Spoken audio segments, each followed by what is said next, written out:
All right, good morning, sixth graders. We're going to look at a few more lessons. I hope you're doing well with all of the math lessons you've done so far, and hope you are enjoying your time at home as we await and see when we may come back to school. But right now, we're going to continue on today. You've gotten your new packet of instructions, and for math, we're going to do lesson 140 through 146 in the next week and a half. So follow the same instructions as we've been doing. Do the problems in your book, tearing out the pages when you're finished, or if you want to tear them out ahead of time, that's fine as you work on it, so you can turn it back in so that I can grade those for you. So I want to look here at the first two lessons in this section is review. So lesson 140, if you have your books, look at it with me for just a minute. So lesson 140, it starts on page 253 and on 254. And then the following lesson, lesson 141, is also a review lesson too. It's building up for you to take a test. We won't be taking the test. So these two review lessons, you will be getting a grade on those. This will show us that you've mastered the material for this past few weeks. So I do want to alert you to a couple things. If you look with me on 253, hopefully you found your book by now. Notice that you do have to solve some equations. So hopefully you remember those steps and you're able to do that. I understand if you've turned in pages, you may not have the work or the examples to look back. So I'll remind you real quick there. For example, on number 1A, 7y equals 8 plus 3.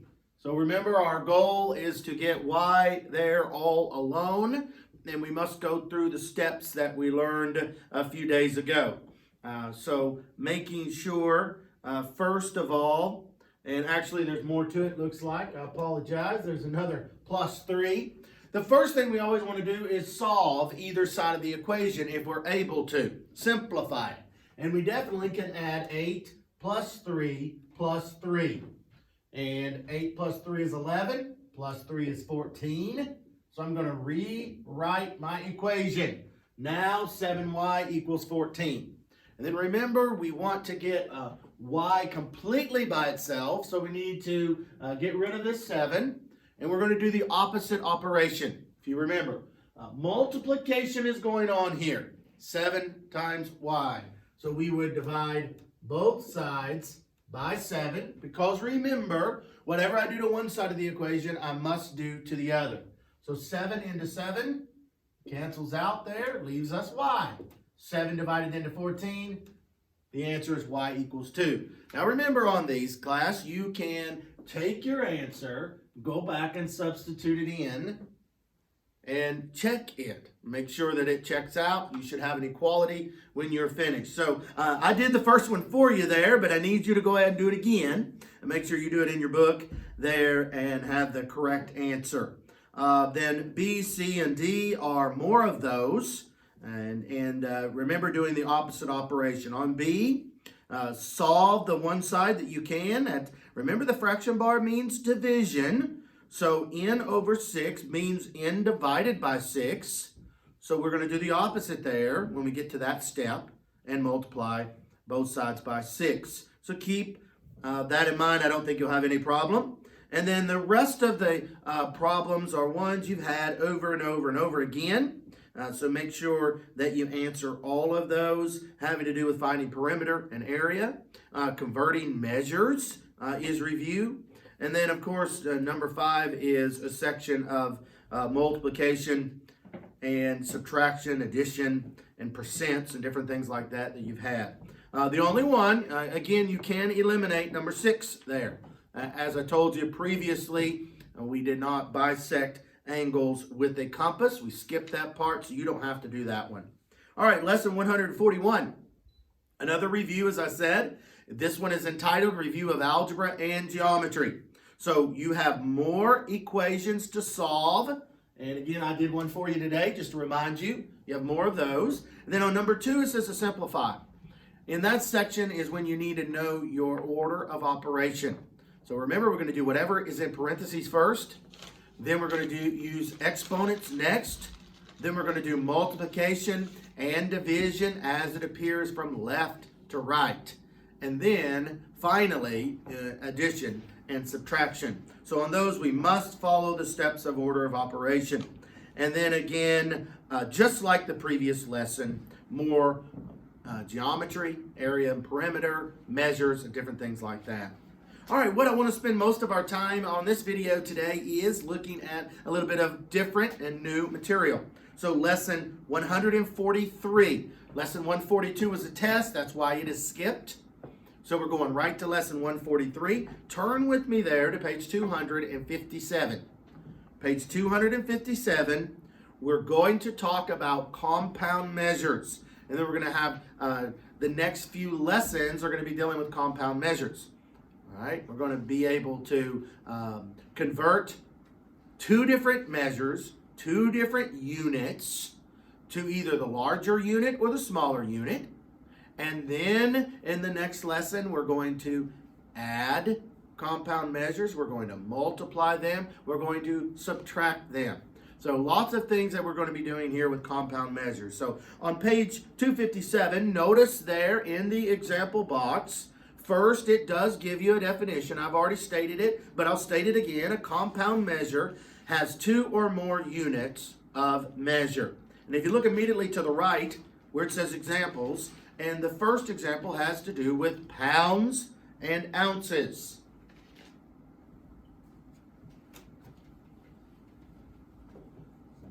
So they have listed for you 1 pound, 3 ounces.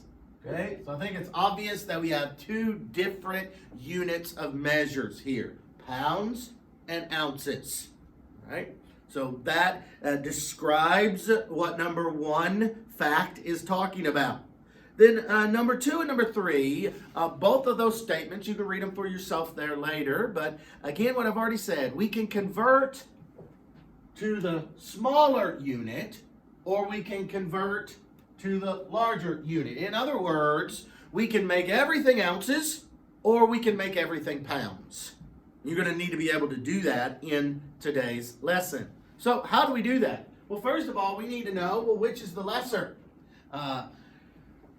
Pounds are larger, ounces smaller. There are 16 ounces in a pound, and we know that.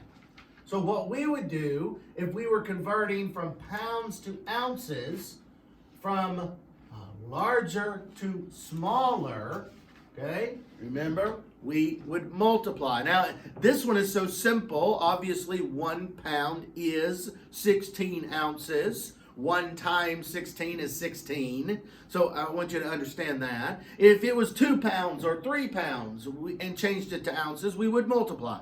2 times 16 is 32. 3 times 16 is 48. Now the last step, as we are converting our pounds to ounces, we change 1 pound to ounces. That would be 16. And then we have to combine them. 3 ounces that we already have plus the 16 ounces gives us 19 ounces. We've now taken 1 pound and 3 ounces and converted it to the smaller unit. Okay? Now, that one's pretty easy. I think what you might struggle with more is going from the smaller to the larger. Now listen, as you go from the smaller to the larger, almost every time we're going to have a fraction, and we're going to leave it as a fraction. All right? We're not going to divide it out. We're not going to have any decimals here. So let's think about this concept. I'm now going to change my 3 ounces to pounds. Now we know automatically that 3 ounces are less than 1 pound. That's why we're going to have a fractional part.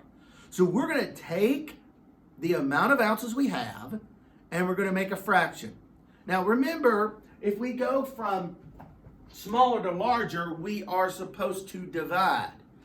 by making a fraction, remember that fraction bar is division. That's what it means. So that's what we're doing.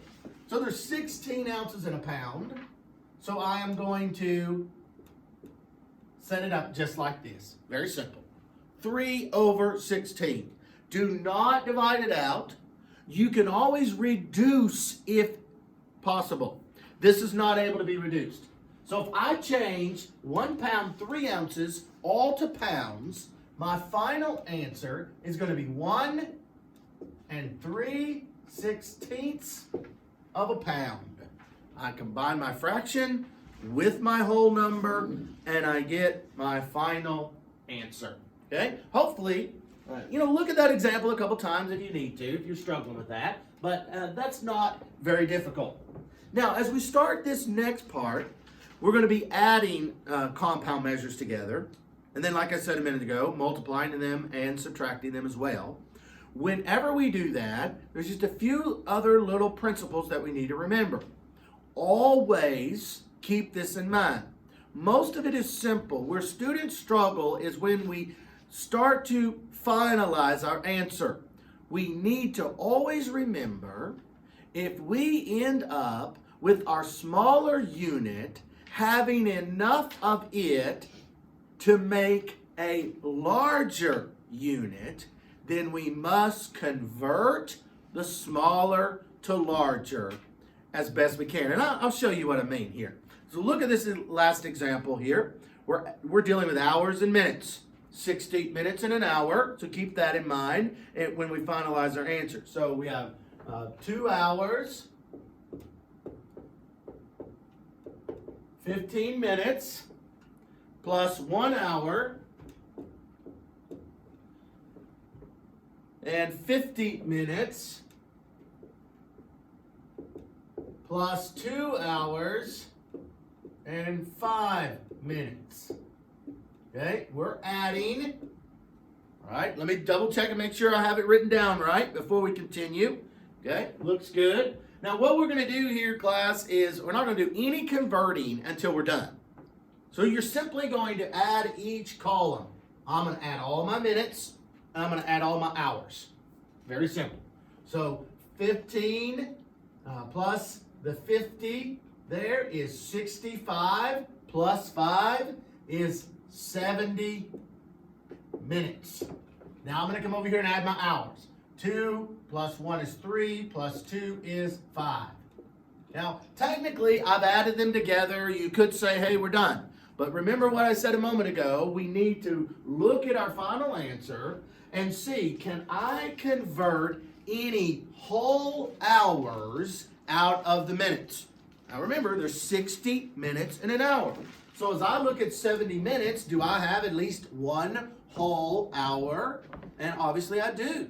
So that's what you're going to look at every time. How many hours, or how many of the smaller unit do I have? And that's what we're going to do here. So since there's 60 minutes in an hour, I'm going to take 60 minutes away from what I have. Now when I do that, I cannot forget to come over here. Look what I'm doing. I'm taking 60 minutes from here. I'm changing that to 1 hour, and I'm going to add it to the hours I already have. Okay? That makes 6 hours. Now don't forget this. 70, I took 60 away. That leaves what?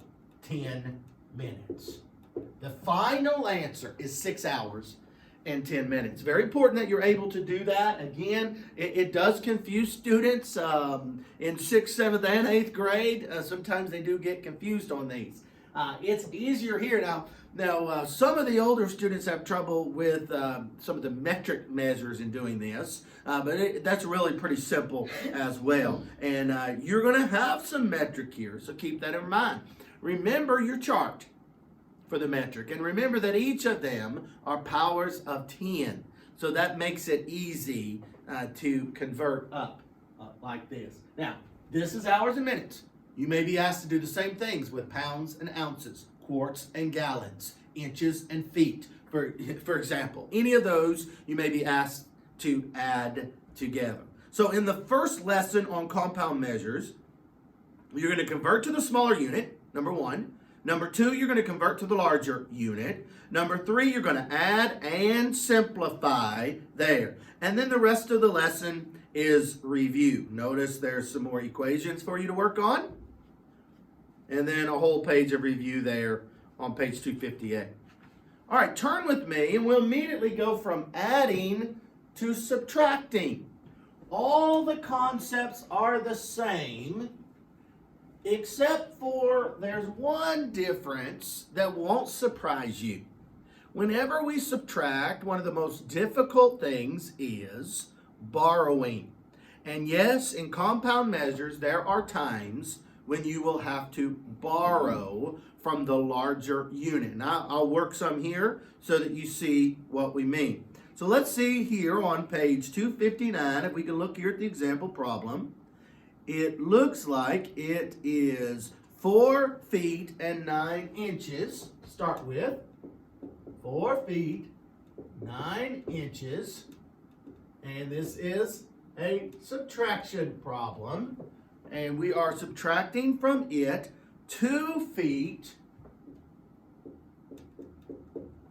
and 10 inches.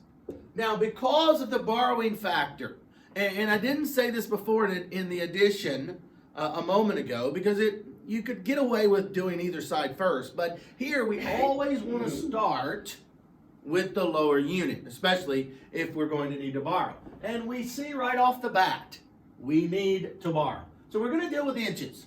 Can I subtract 9 minus 10? And obviously we know the answer to that. We cannot do that. So I'm going to borrow. Now here's what you have to keep in mind. The only place I can borrow from, guys, is next door here. But notice that this 4 is not inches, it is feet. I have to borrow a whole unit at a time. So if I need to borrow from 4 feet, I have to take a whole foot. All right? How many inches in a foot? That is 12. So this is very important for us to remember. I come over here and I'm going to borrow a foot. I change my 4 to 3 feet because that's what's going to be left. And then I go ahead. I really believe you should go ahead and do this right here. As I move the foot over, I want to go ahead and change it to the lower unit. 12 inches. So class, what am I really moving? 12 inches. I am taking 12 inches over to help me. That's what I'm borrowing. Now we know from the past, that we've got to combine it with what's here. Now it's real simple. I have 9 inches. I'm bringing over, borrowing 12. 9 plus 12 is 21. Now in your book, and it's probably a good idea, for neatness sake, we're going to rewrite the problem. 12 plus 9 equals 21. Okay? And I go ahead and neatly write my 3 feet. I'm going to rewrite the rest of the problem because it doesn't change. And now, look. Hopefully you can see this. Now here's the great thing about the video. Pause it if you need to. Study this, what I've done, how I've gotten from 4 feet 9 inches to 3 feet 21 inches by borrowing and combining. All right, now I'm ready to subtract. So I come here to my inches. 21 minus 10 is 11 inches. 3 minus 2 is 1 foot. Now I'm always going to look at my final answer and see, can I take from my lower, smaller unit and convert up to a whole unit of my larger?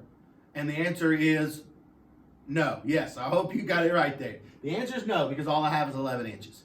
It takes 12 inches to make a foot. So that is my final answer. Now, it looks like they have another one for us, so let's work it too. Okay, so again, if you need more work with this, rewind it, watch it again, pause it, and look at that. But I'm going to go ahead and erase it now.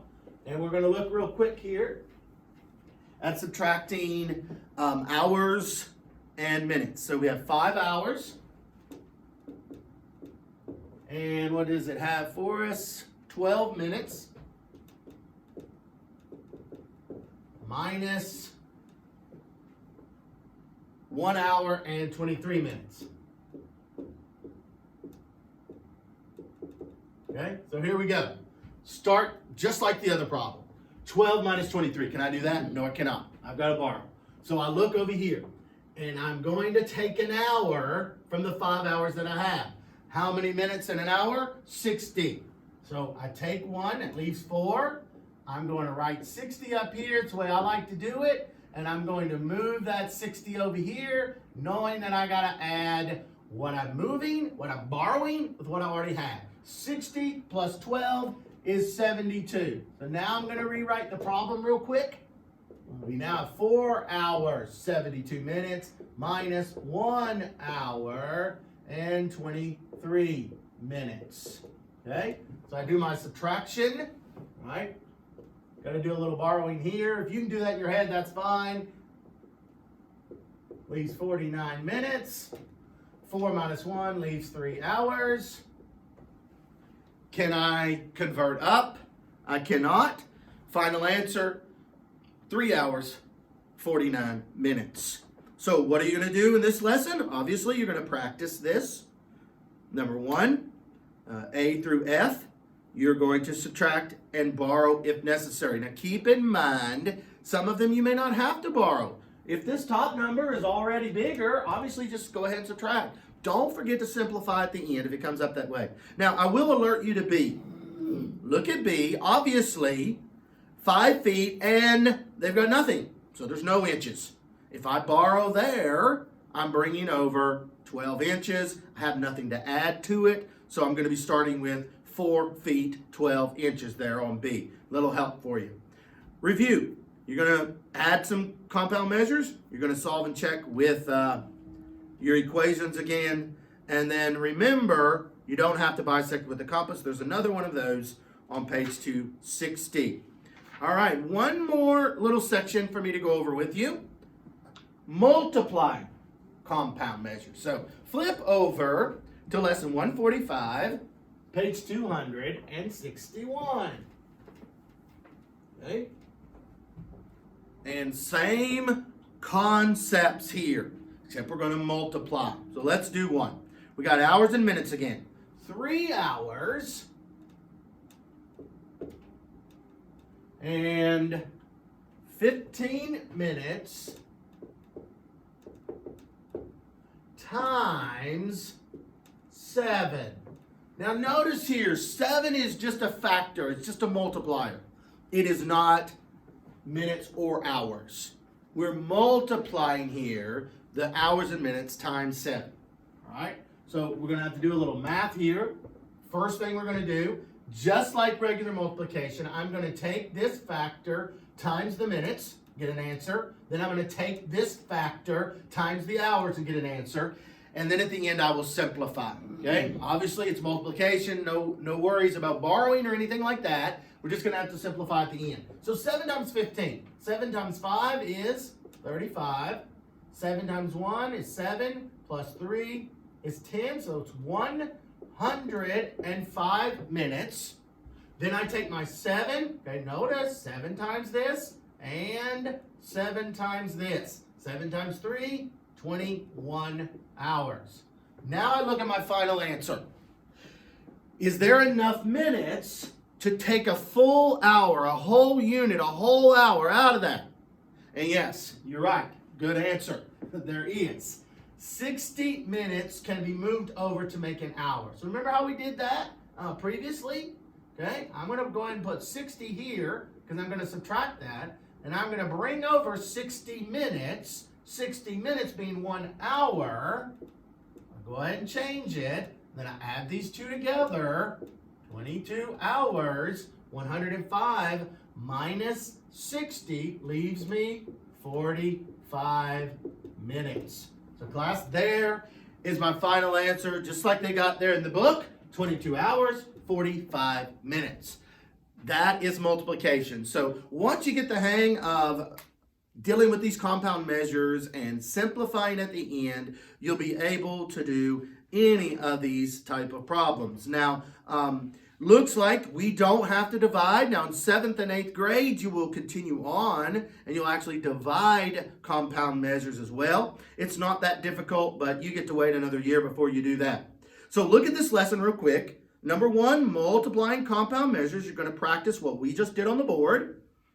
Then you have a section where you're going to add and subtract both. Make sure you look at the signs and do it correctly. Some more equations to solve. And then page 262 is review. All right. Notice number 4 at the top. You may not have your pages to look back up these all of these measures or formulas. Formulas. But they're probably in the back of the book. But hopefully they're in your mind, and you don't need to look them up. You'll remember them. The final lesson for you to do before in this unit of work is lesson 146. That's page 263 and 264, another review lesson.